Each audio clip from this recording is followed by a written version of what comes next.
Okay, so lunch is over, and time to dig into that bag and see what that 11.3 pounds carries. Here we go. Okay, first of all, my backpack is a Z-Packs Arc Air. It is not made of Dyneema.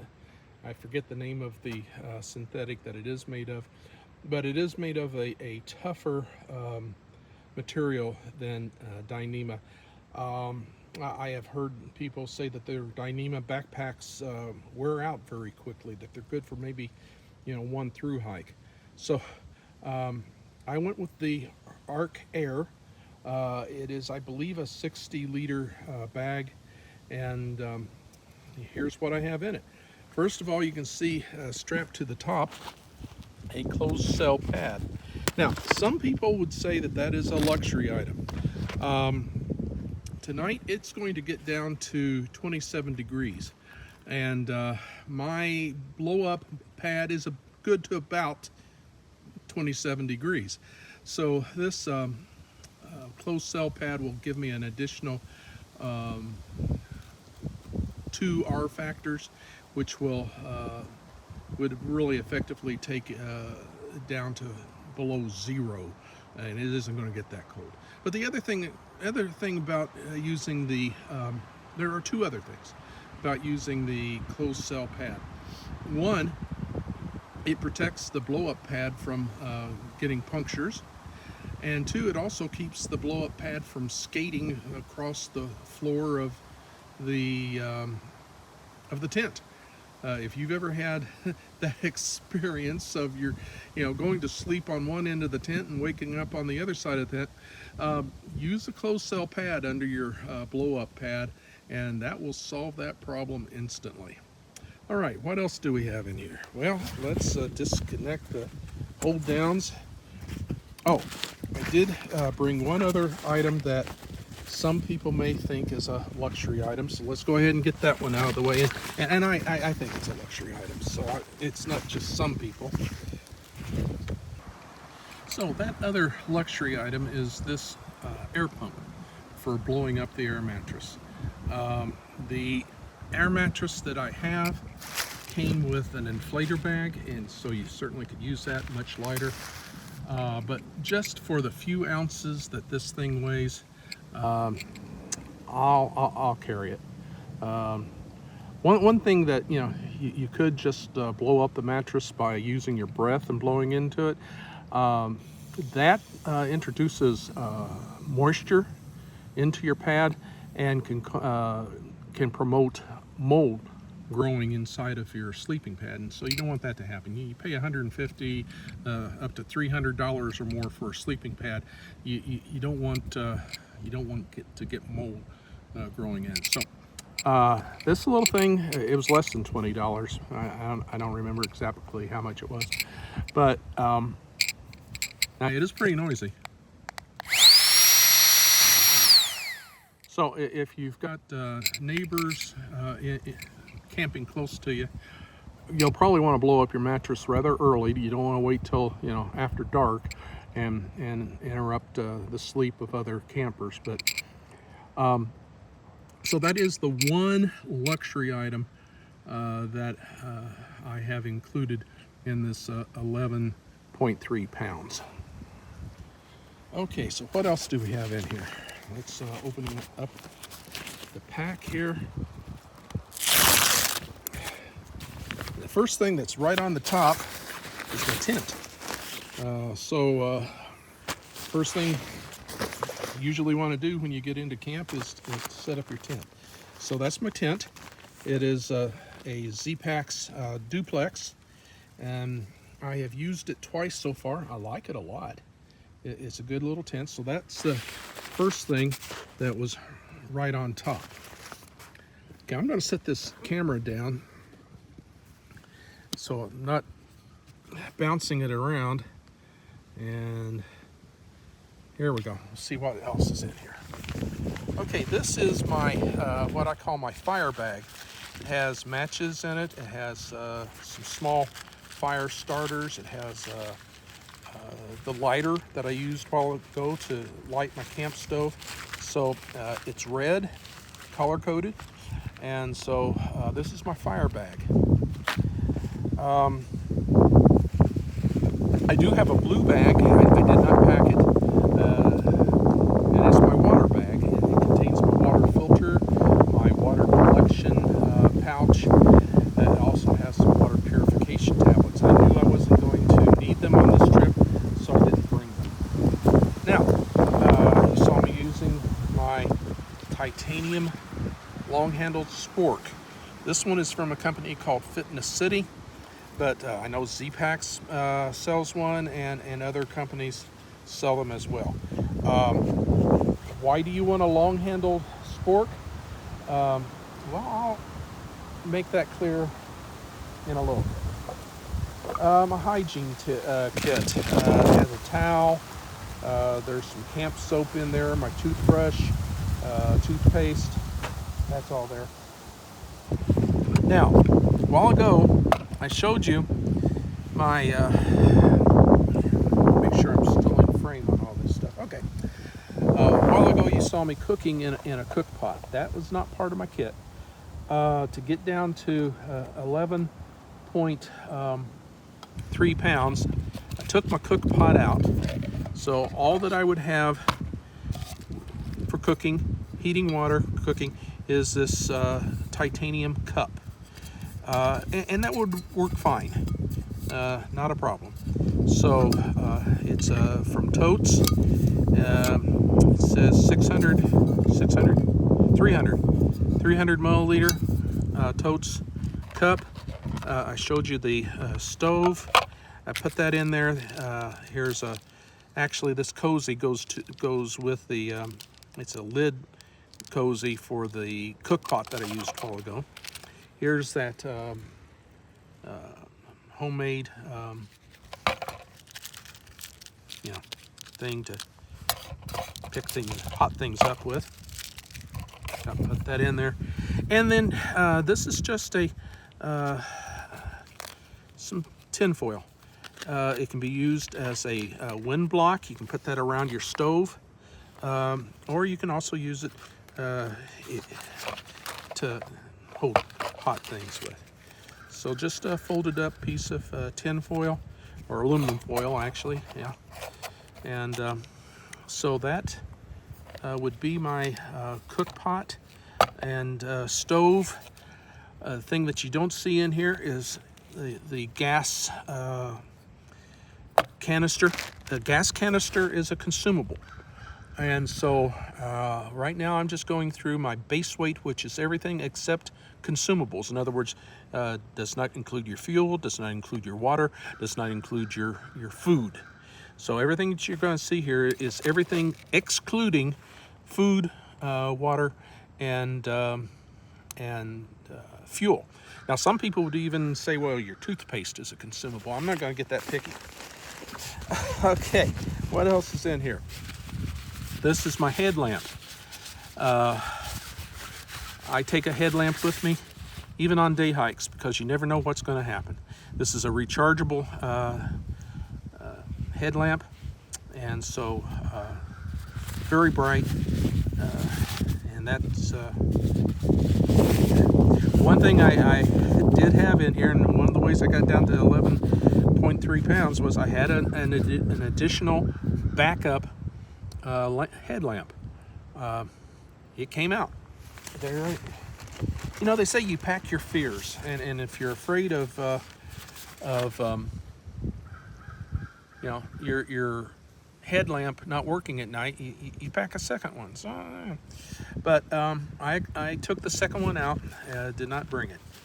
This actually may be considered by some to be a non-essential. It is a footprint that I use with my tent. The Z-Packs says you do not need to use a footprint with their tents because the tent floor is rugged enough, you're not going to damage it. Z-Packs tents are very expensive, and I'm not going to risk it. For, I don't know what this was, $40 maybe? $40 insurance policy. I'm going to use it. All right. I think that's all of the stuff so far as what can be wet. Remember, I said that this is not a Dyneema backpack.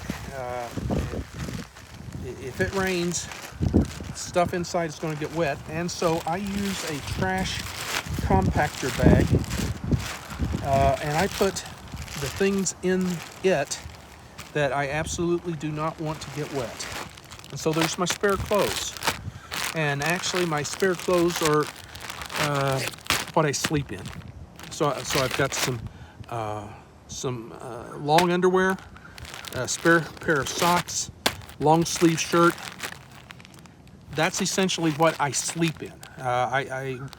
If my regular clothes got wet or something, then I could wear these as my daytime clothes. But for the most part, I would try to keep these dry and use them only as sleepwear. Okay, next is my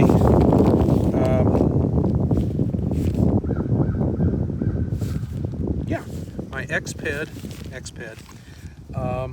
Ultra 3R blow up sleeping pad. 3R, that's the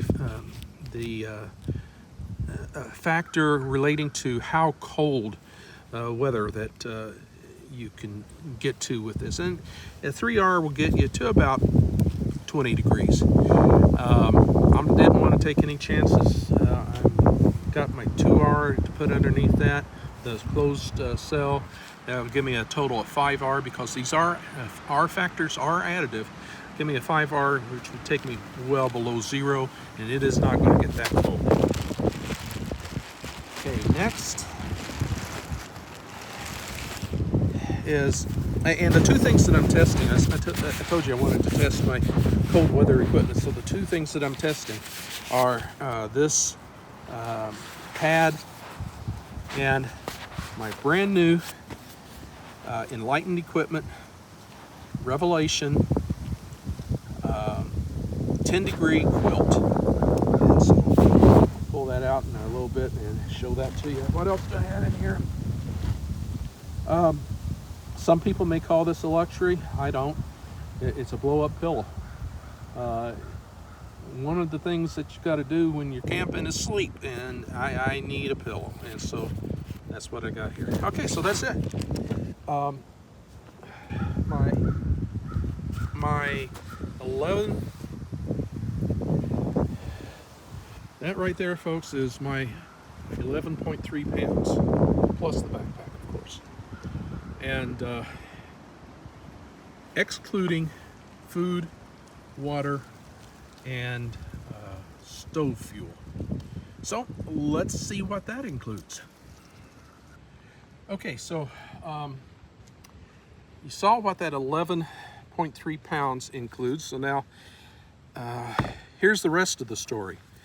A small canister of fuel, very light. I don't have my glasses on, so I can't really read what the weight is on this, but just a few ounces.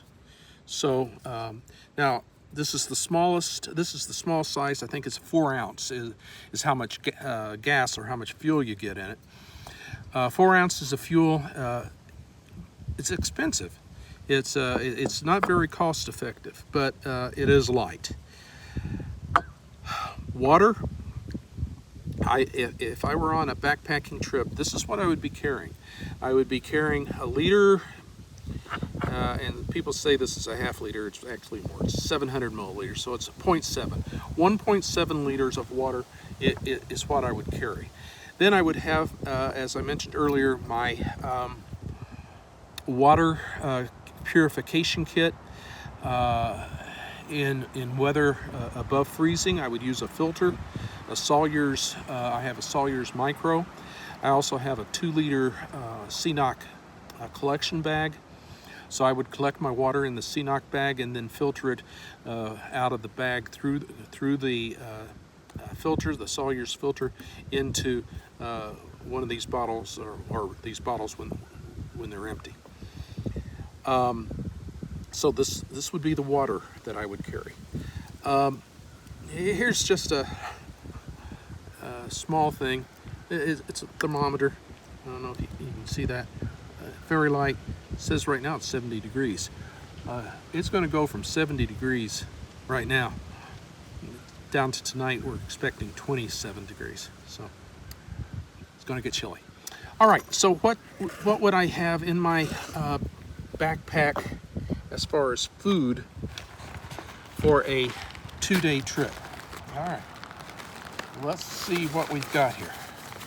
By the way, I keep my food in this yellow dry bag. Now, let's pull some things out. I've got 2 dinners. Oh, wait a minute, this is a breakfast. Got 2 breakfasts, strawberry granola and then mountain berry granola. You can put hot water in these, but they actually tell you to just put a cup of cold water in here. Let it sit for a few minutes. It has dried milk in it, and so you reconstitute that dried milk, and it's very tasty. I like these are good. What else do we have? Okay, then for dinner, this is Packet Gourmet Texas style Texas State Fair chili. Very good, very good. This is just terrific. If you like chili, you'll love this.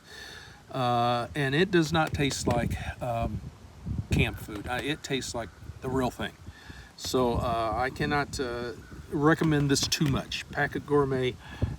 In fact, Packet Gourmet makes a lot of good stuff. The only downside about Packet Gourmet is it has a shorter shelf life. I don't know what the shelf life is on it, but I do know that it's shorter than most backpacker meals. Mountain House meals, and they'll last for years. Don't try to make a Packet Gourmet meal last as long as you might a Mountain House. For one thing, they have really good fresh ingredients in here, and so they do have a shelf life.